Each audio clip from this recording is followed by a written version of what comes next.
And we'll see if we can find these three, they're called the Tri Pilastri, the three stones where the executions, the hangings, and the beheadings took place. I'm not sure. I don't know if we're going to find it. I don't know if it's straight ahead or if we're going to turn. I might ask this person there's a person over here that's coming from the other direction. And let's see if we can find it, because this person may have gone to this site too. But clearly, it's not a tourist route, right? What is a tourist route is hiking the beautiful Swiss Alps. This is the tourism. It's not going to look for witches and execution sites, because it's not very, let's see, that's why we're doing Excavated Switzerland, because it's not popular to be talking about witches and the people who were condemned by really things that we would never do today. So here is, there's a pathway here. Salve. Conosci dove Inglese? The witch, the execution site is here. Execution for this. Germany. No, execution for the witches. There's three posts here for the witches. Did you pass it? Yes, there. You passed it? There are like three. Yes, and where is it? Right. Middle age. They had like. They beheaded them. They hung them. So you just passed it. Just how far? 200 meters. Were the little group of things? You saw it. Just a moment. Okay. Thank you. Grazie. Okay, well, that's nice. We just found out where it is. Here's the river. And so, yeah, where he said he just saw it. And there's the three pillars where the executions were. I mean, really. So let me read to you as we're walking. We will read about, because I took some notes, and we're walking into the wind, so hopefully you can hear me a little better than when I was walking away from the wind. So it says here, during the 1583 campaign, connected with Cardinal Carlo Borromeo's visit, about 150 people were prosecuted, at least 10 condemned to death in that rounding up. Later, witchcraft trials continued on into the 1600s. In fact, I think the last so-called witch was condemned in the late 1700s in Switzerland. In fact, Switzerland was one of the leading countries in Europe where women were condemned to death for witchcraft. So later, witchcraft trials continued, as we said, into the 1600s. And someone named Dominica Mata, she was condemned to death here. In fact, she was accused twice of witchcraft.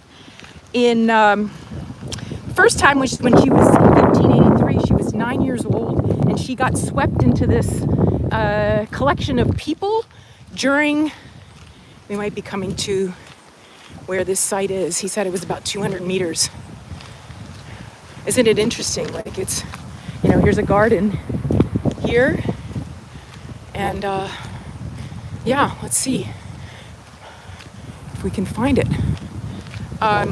So she was condemned at age 9, swept into this accusatory condition with these 150 people. And then when she got released with other children, because she was only 9, when the cardinal came to visit, like, oh, we got to round up some potential witches, right?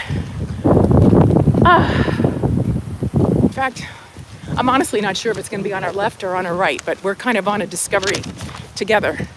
And then when she had 2 children, at 33 years old, in 1616, she was a wife and mother of 2 children, accused of attending the Giochi del Berlata, the witches' Sabbath. Oh, here are the stones. Okay, we're coming to it. I see 2 of the stones. I'll stop for a second so you can see them. I was thinking they were going to be something bigger than that, but I'm pretty sure where we're coming up to is going to be it.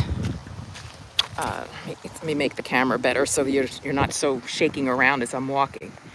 In fact, I'll turn it around as I'm talking to you. Okay, whoops. Here we go. Hopefully I'm still live with you. Okay, here we are. Okay, maybe we'll just practice a little silence. And I'll put the camera back on where we're walking, where these stones are, where the executions of so-called witches and many people were unfairly tried and executed and tortured.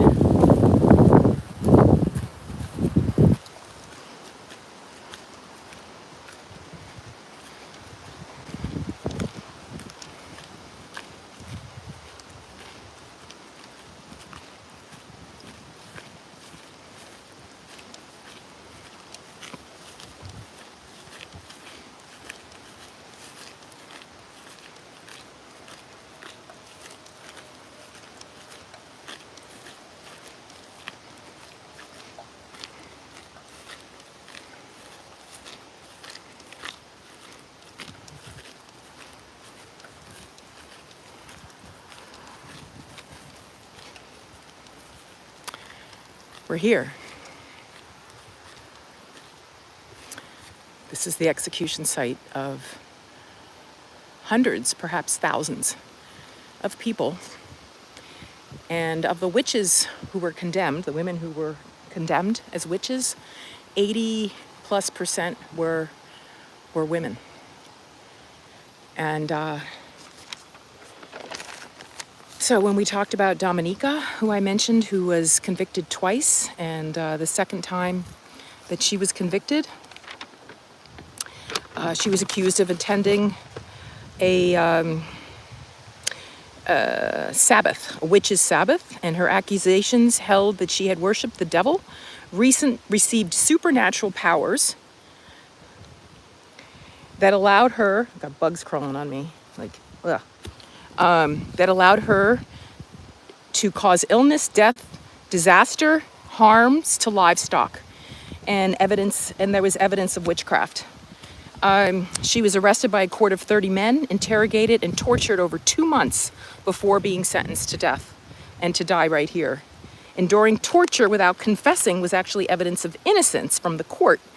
But it was kind of like you were damned if you did and you were damned if you didn't, in terms of once you got convicted of being a witch, or your neighbor said, hey, my pig died. That's happened in some places too, where the pig died and the woman got blamed. They didn't like the woman because she, might have been outspoken. And there were 2 other people here who I want to share with you about. So there were beheadings here, burnings here, where they would pile up wood. The Tri, Pilastri, the Tri Pilastri remains of the 16th century execution structure on the left bank of the river. The remains of the gallows and notes of the old road that we just walked from the Palton Chapel toward the river crossing. So here's another victim of this, was Katerina Sale. She was 49 years old. She was tortured, confessed under torture, buried alive on a pile of wood here in 1613. Then we had Tonin della Sale. She was beheaded and her body was burned in 1637. Burning, as I mentioned, was particularly associated with witchcraft here, not in London. In London, it was hanging. Dominica, who I had shared with you, was convicted twice. So, yeah, I honestly wasn't sure how I was going to feel, if I was going to cry. I felt very emotional. Because it's very sad for me, for us as women. I mean, look at domestic violence. Look at 1 out of 3 women in their lives will be a victim of some form of domestic violence.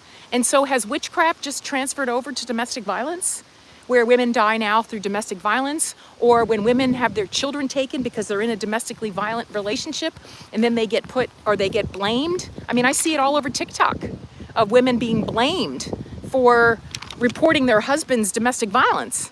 I mean, it happened to me. I mean, I was so abused emotionally in my marriage that I was convinced I was crazy. And what really happened for me was My husband wanted me to record my therapy session so he would, quote, know what was wrong with me. I refused to record him, but I did go to therapy, and I did go to Al-Anon. A therapist had said, you need to go to Al-Anon, because I kept finding myself in the same pattern, right? Of like, okay, things are getting better. We went and even renewed our vows, and yet,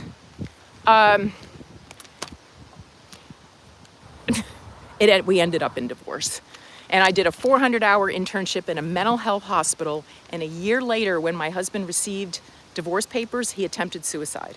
And he put us through living hell for another, that was 1993. He killed himself in 1997. So for another, 4 years, 93 to 97, was a living hell dealing with this man. And guess who got blamed and carried the guilt of that silently through my life? Me. So when we look at what we see, and I'm going to turn this camera back around, when we see women who are condemned to death for witchcraft, like you might think, why am I even here? I didn't even know this. I've been traveling to Europe since I was 19. And in all of my travels in 19, when I went to more than 20 countries over 7 weeks with a group, no one ever mentioned anything like gallows for witchcraft. So it's just kind of like been eliminated from history. And we're going to start walking back and send blessings to all the men and women who were tortured here and murdered here. Especially, I mean, dealings with the devil, like, come on. Like ridiculous, absolutely ridiculous things that were approved by the church, by more than 70 bishops, by more than 70 popes. Like, hello, popes? Like, how about apologizing for this? Seriously.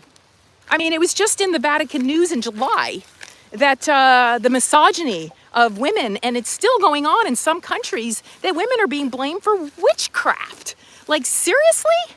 Like, why doesn't the church take a position on this? You know, I feel very strongly about that, about having a pope. I don't have the time or the effort, the energy. I have other things that I'm working on to get 1,000 women together to write a letter.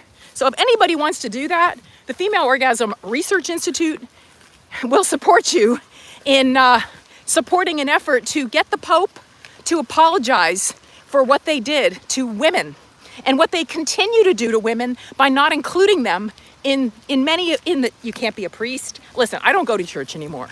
I completely got off that bandwagon in 1997 when the Catholic Church, the Pope at that time, declared Catholicism as the supreme religion.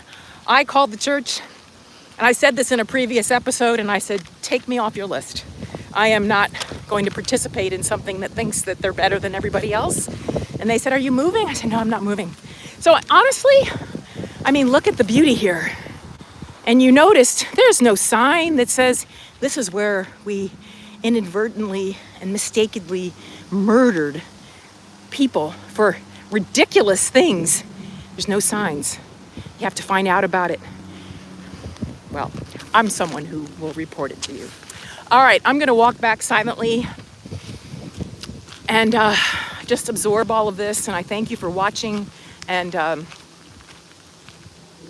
journeying with me on excavating Switzerland. And we excavated Pompeii. I have a book on Excavate Pompeii. It's on Amazon. I have a book coming on Excavate London. And I'll be going to Greece in a few weeks. We'll do a little bit of excavation there and where democracy was founded and how we transitioned from these pre-Christian religions into Christianity that really mistreated women and continues to. So, thanks for watching.